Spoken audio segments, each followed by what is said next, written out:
कृष्ण जो है वो भगवान के भी भगवान थे। विष्णु के संपूर्ण अवतार, ऐसे तो भगवान के कई अवतार हुए, लेकिन संपूर्ण अवतार भगवान कृष्ण थे। भगवान कृष्ण का यहां से वापस जाने के बाद जहां रह रहे हैं, जहां राधा के साथ रास रचा रहे हैं, उस जगह का नाम, उस पूरे क्षेत्र का नाम ही गोलोक। और गोलोक वैकुंठ के भी ऊपर, भगवान विष्णु का जो है क्षेत्र, उसके ऊपर है गोलोक। गोलोक में रहते हैं। तो आप सब ज्यादातर यहां ऐसे हैं जो भगवान कृष्ण के वंशज हैं। मुझे याद है जब मैं छोटा था तो इस वंश के लोग जो हैं कोई मांस मदिरा नहीं लेते थे। मदिरा तो ले भी लेते थे कुछ लोग, लेकिन मांस तो अगर कहीं लड़का खा है, गांव में पता चल जाए तो उसको छेक देते। कोई नहीं था। इतना वेजिटेरियन जितना यादव समुदाय है कोई नहीं था। अब तो ये सारे दुर्गुण आ गए इस समाज में, लेकिन अब भी सबसे कम अगर कोई मांस मदिरा वाले लोग हैं वो इसी है। भगवान कृष्ण के अनुयायियों को, वंशजों को इन सारे दुर्गुणों से दूर रह के आप उनका जाते जाते सिखा गए थे। महाभारत के युद्ध के बाद जब उन्होंने देखा कि द्वारका के यादव में सब दुर्गुण आने लगे हैं, तो जैसे भगवान परशुराम ने आकर क्षत्रियों के दुर्गुणों को नाश करने के लिए 21 बार क्षत्रिय वंश का नाश किया था, उन्होंने कहा लगता है यादवों को भी नाश करने का समय आ गया। क्योंकि गांधारी ने जब साथ दिया था महाभारत के बाद मिलने गए वहां, तो उन्होंने कहा हे शिव भक्तनी मां, मैं अब जा रहा हूं। तो वो जान रहे थे कि सांप देने वाली। तो गांधारी ने कहा कि जैसे मेरे खानदान में कोई पानी देने वाला नहीं रहा, वैसे ही तुम्हारे यादव वंश में कोई पानी देने वाला नहीं। तो कृष्ण ने कहा कि मैं चाहूं, मैं सारे सांपों से ऊपर हूं, मैं चाहूं तो इस सांप को अस्वीकार कर सकता हूं, और ये सांप हमारा कुछ नहीं बिगाड़ सकता, लेकिन तुम्हारे सांप को मैं स्वीकार करता हूं। तो जब वो गए तो आप जानते हो कि ये लोग शराब पी के समुद्र में खेल रहे थे छुआ छुआरिया, उसमें लड़ाई झगड़ा हो गया। लड़ाई झगड़ा हो गया तब ये पटेरा होता ना तालाबों में खड़ा रहता, ये एक्चुअली जो दुर्वासा ऋषि ने श्राप दिया था, और दुर्वासा ऋषि जा रहे थे द्वारका से वापस, तो यादवों के लड़कों ने कढ़ाई पेट में बांध ली।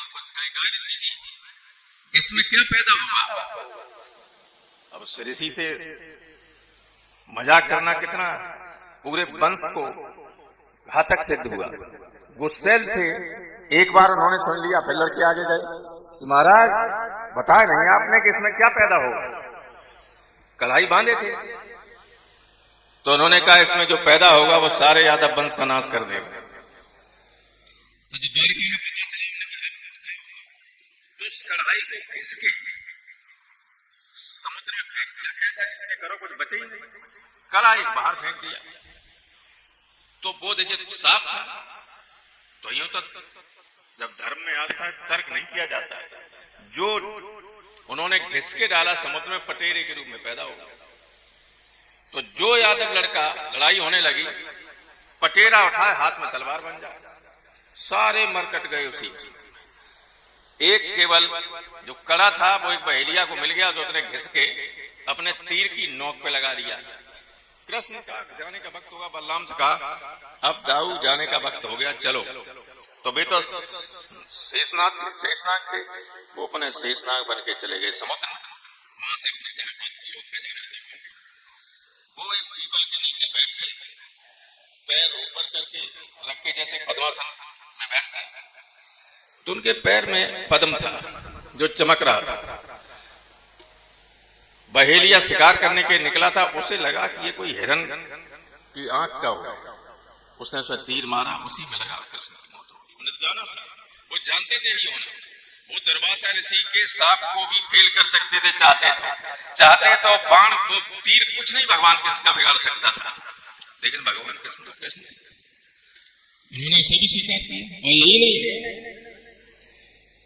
जब भीष्म को ये पता चला कि कृष्ण सारथी बनेंगे, लेकिन दुर्योधन से कि एक तरफ मेरी सेना होगी और मैं निहत्था पांडवों की तरफ रहूंगा, तो उन्होंने मन ही मन ये प्रतिज्ञा की कि अगर कृष्ण पर हथियार न को उठवा लिया तो मैं शांतनु पुत्र नहीं। तो एक दिन युद्ध जब हो रहा था उससे पहले उन्होंने सुबह कहा था, दुर्योधन जब कहा कि देखिए कृष्ण के रहते कुछ नहीं हो सकता, तो उन्होंने प्रतिज्ञा की थी कि आज जो हर पे अस्त्र ना कहाऊं तो लाजो गंगा जननी को शांतनु सुतन का, ये प्रतिज्ञा कर ली। कृष्ण को मालूम नहीं था, भगवान थे वो तो मालूम होगा, लेकिन जब युद्ध हो रहा था बहुत जबरदस्त युद्ध कर रहे थे, अर्जुन कुछ नहीं कर पा रहे। कृष्ण बार बार कह रहे थे, अर्जुन ये पितामह मत देखो, इनमें दुश्मन देखो, अधर्म की तरफ चल रहे हैं, हथियार ठीक तरीके से वहां चलाओ। लेकिन अर्जुन ठीक तरीके से युद्ध नहीं कर रहे, तो उन्होंने कहा अगर तुम नहीं वध करोगे तो मैं करूंगा। और रथ से उतर के उन्होंने एक पहिया टूटा हुआ पड़ा था उसे उठा लिया। आप जानते उनकी तो अंगुली पे जो जाएगा पहिया जाएगा तो सुदर्शन बन जाएगा। तो भीष्म ने कहा, प्रभु आपसे बड़ा भक्तों की लाज रखने वाला कोई नहीं। मैंने तो गलती से ये प्रतिज्ञा कर ली थी कि आपसे आपने कहा कि मैं हथियार नहीं उठाऊंगा, मैंने मन ही मन प्रतिज्ञा कर ली थी कि हथियार उठवा लूंगा। आप चाहते नहीं उठाते, लेकिन आपने मेरी प्रतिज्ञा का सम्मान किया, आप मुझे मार दें मुझे कुछ नहीं। तब तक अर्जुन ने आया, कृष्ण को पकड़ के ले गया कि केशव चलिए रथ पर, मैं ठीक तरीके से लड़ूंगा। तो कृष्ण थे। कृष्ण ने यादवों में जो दुर्गुण आ गया था, यादवों को नष्ट कर दिया, क्योंकि भगवान के रूप में आए ही वो दुष्टों का दलन करने के लिए, यही उद्देश्य था। उन्होंने कहा मेरा उद्देश्य पूर्ण हो गया, सारे राक्षसों को कंस जरासंध को खत्म कर चुके, अब ये भी राक्षसी प्रवृत्ति के हो गए, इन्हीं को खत्म कर दिया। तो इस राक्षसी प्रवृत्ति को बचने से रोकिए, नए लड़कों में जो दुर्गुण हो रहा है उसको रोकिए, और आचार्य जी की कथा सुनिएगा, यही सबका मार्ग प्रशस्त करने वाली होगी। बहुत बहुत धन्यवाद।